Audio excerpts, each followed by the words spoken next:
Presidente, si chiude un 2024 che per tutto l'universo Telimar comunque è stato soddisfacente.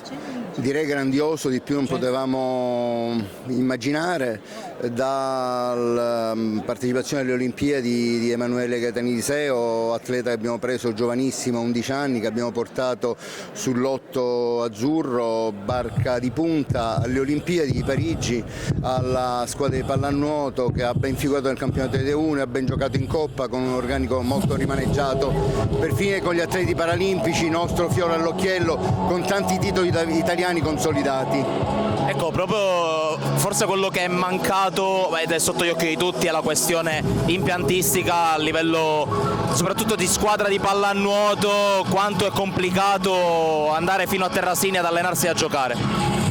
È pesantissimo perché l'impegno è notevole, però arrivando lì è straordinariamente bello potersi allenare in assoluta autonomia con una struttura che funziona, per cui diciamo questo sacrificio straordinario viene compensato da una vasca che ci mette in condizioni di lavorare tecnicamente al meglio, pesante ma funzionale.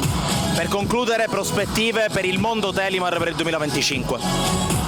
Allora, l'obiettivo credo che alla fine, se riusciamo a stabilizzare le performance, è quello di riuscire ad arrivare fra le prime 6 e poter conquistare la Coppa.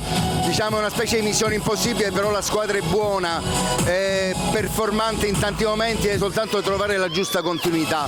In un campionato in cui ci sono 3-4 squadre sicuramente molto più attrezzate di noi, ma le altre che più o meno si equivalgono, quindi credo che questo possa essere il nostro obiettivo.